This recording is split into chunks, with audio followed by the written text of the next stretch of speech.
Olá, meus amigos. Vamos a mais uma aula de geografia com o professor Luiz.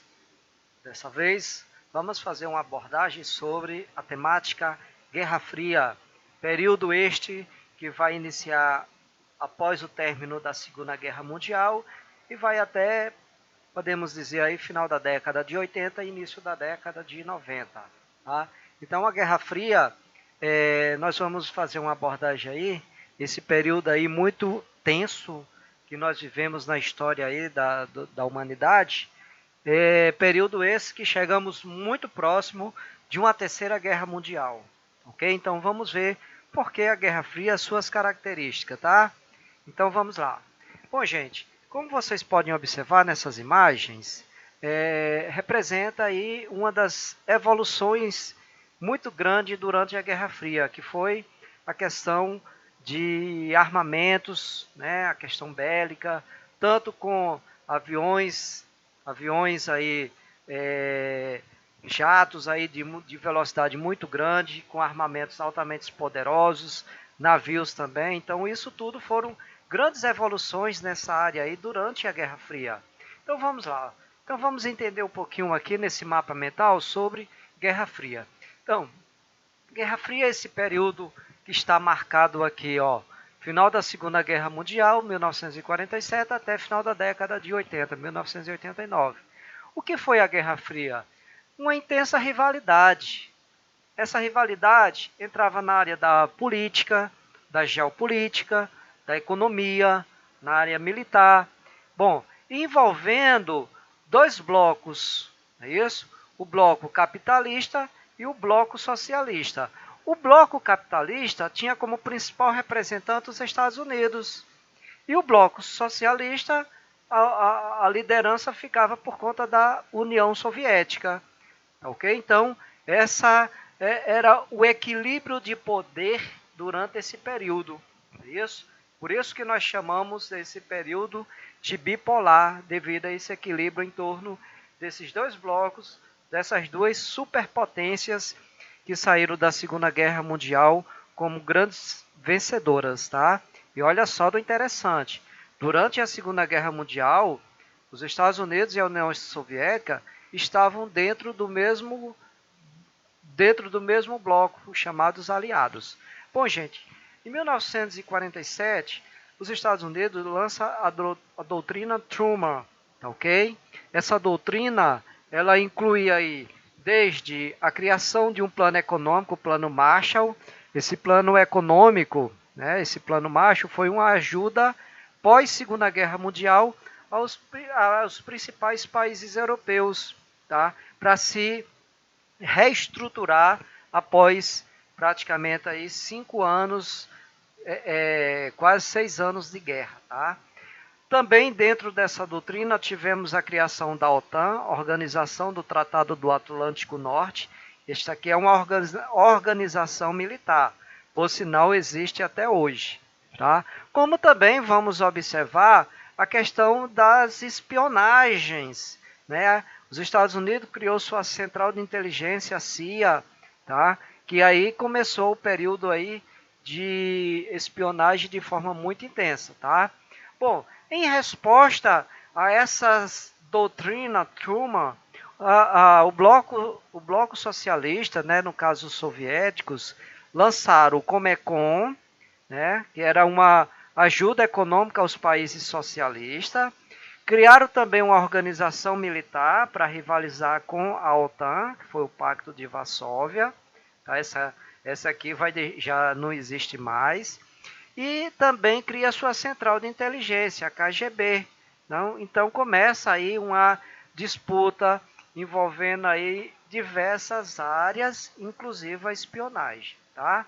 Bom, gente, sobre a Guerra Fria e os seus principais acontecimentos. Podemos elencar aqui revoluções socialistas, ok? Isso aqui incentivada, logicamente, com o apoio de forma direta e indireta da União Soviética. Então, 1949 a China, 59 a Revolução Cubana, por sinal, Cuba torna-se o primeiro país a adotar o regime socialista no continente americano.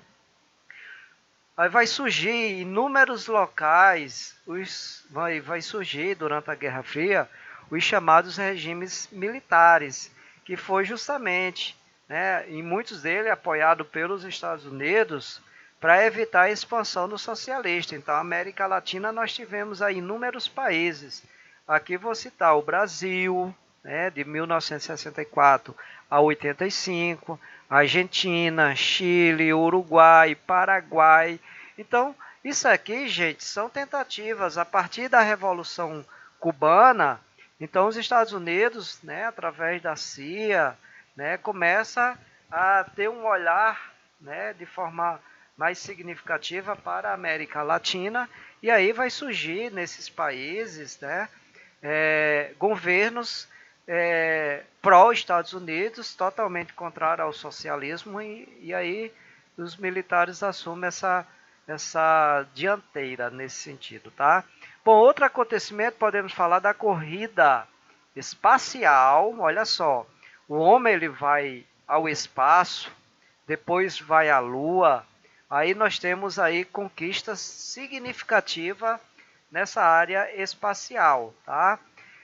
Também tivemos aí a corrida armamentista. Então, muitos desses países, principalmente Estados Unidos e União Soviética, começam a desenvolver armas de destruição em massa, armas muito poderosas. Basta observar que durante a Segunda Guerra Mundial houve o uso de armas nucleares, no caso dos Estados Unidos, né, contra o Japão, né, destruindo as cidades de Hiroshima e Nagasaki. E com o decorrer, né, da Guerra Fria, tanto os Estados Unidos como a União Soviética foram produzindo armas cada vez mais poderosas. Também a questão cultural, né, houve uma rivalidade nesse aspecto aí, tanto no cinema, nas propagandas em si, tanto os Estados Unidos como a União Soviética tentava passar para o mundo qual era o modelo socioeconômico considerado aquele mais perfeito ou ideal, então o capitalismo e o socialismo, e também a questão geopolítica, tá? Então, as regiões aí, América Latina, África, Ásia, começaram a esses países, Estados Unidos e União Soviética, tentarem buscar influências nessas áreas. Então, a questão geopolítica. Bom, podemos falar de crises durante a Guerra Fria. Foram as guerras das Coreias, né, do qual a Coreia foi dividida em duas, até hoje, né, Coreia do Sul e Coreia do Norte. Norte socialista e do Sul capitalista. A Primavera de Praga aconteceu na ex-Tchecoslováquia, que foi um movimento. A Tchecoslováquia, na época, era um país já de regime socialista. Essa Primavera de Praga era no sentido de mudanças no socialismo, mas foi duramente reprimida. Teve a queda do Muro de Berlim, isso aqui já marca o fim da Guerra Fria, em 1989. Mas o momento mais crítico da Guerra Fria foi a crise dos mísseis em Cuba, que no início da década de 60, a União Soviética, né, Cuba já socialista, a União Soviética tentou montar mísseis em Cuba, né, com a característica, com o objetivo aí de um provável conflito envolvendo Estados Unidos e União Soviética. Cuba praticamente fica no quintal dos Estados Unidos, né? Então, assim, apesar do que a justificativa era para que Cuba tivesse sua própria defesa, mas na realidade o objetivo é outro. Então, os Estados Unidos deu um aval, caso realmente fosse montado esses mísseis, poderia sim iniciar a Terceira Guerra Mundial. Tá? Gente, o termo Guerra Fria porque houve conflitos, houve vários, de forma indireta, envolvendo Estados Unidos e União Soviética. Mas não houve, de forma direta, um conflito envolvendo essas duas grandes potências. Bom, esse termo cortina de ferro é porque podemos observar aqui o seguinte, essa linha aqui que está sendo passada aqui, ó, separando as Alemanhas, a Tchecoslováquia, Hungria, Romênia, Bulgária. Tá? Isso aqui representava o que, gente? Olha só, esses países aqui eram todos socialistas e aqui estava a União Soviética, enquanto que o restante da Europa era capitalista. Então essa cortina de ferro representava justamente o que? Um muro virtual, né, mostrando justamente aí a proteção aí do socialismo aí com relação à União Soviética, né? A separação das duas Europas, né? Então a cortina de ferro tem essa representação. Gente, esse aqui é um mapa mental, achei muito interessante e estou passando para vocês, né, do qual está mostrando os principais acontecimentos aí durante a Guerra Fria, né? Guerra das Coreias, do Vietnã, do Afeganistão, a crise dos mísseis em Cuba. Então tem muitas coisas bem interessantes que eu não vou comentar aqui com vocês, mas eu quero que depois vocês dêem uma olhada nesse mapa mental, beleza? Bom, aqui é outro mapa mental mostrando a reorganização política internacional veja só, pós Guerra Fria, né? Então aí nós vamos observar que a ordem mundial que vai surgir após o fim da União Soviética, o fim da Guerra Fria, é uma ordem multipolar, né? Nós vamos intensificar aí o processo de globalização, o neoliberalismo, que é a doutrina econômica do capitalismo informacional, né? O que predomina hoje. A ONU, que surgiu após a Segunda Guerra Mundial, com status muito grande, né? A OMC, a Organização do Comércio, o Fundo Monetário Internacional, a OMS, a Organização Mundial da Saúde, a Organização Internacional do Trabalho, o Banco Mundial. Então, podemos dizer o seguinte, a ONU ganhou um status muito importante aí principalmente aí com essa nova organização política internacional pós-Guerra Fria.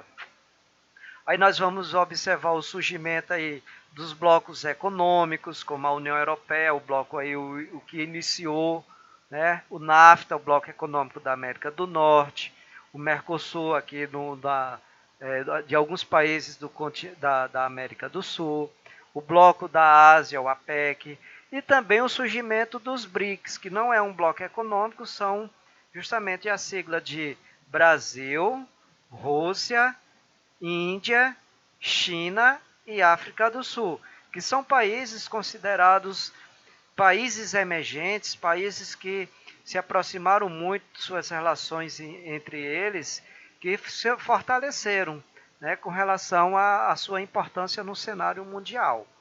Bom, pessoal, então a Guerra Fria foi isso, tá? Aqui está mostrando um exemplo de uma bomba nuclear, né? Que realmente representando aí esse cogumelo atômico aí representando o poderio dessa arma desenvolvida durante a Segunda Guerra Mundial, mas aumentou muito seu poderio durante a Guerra Fria. E aí alguns exemplos de que é da força, né? Do aumento no investimento do aparato bélico, né? Então isso aqui realmente, a Guerra Fria foi um jogo de xadrez, podemos dizer assim, tá? Então aqui essa representação mostrando aí algumas características do que foi a Guerra Fria.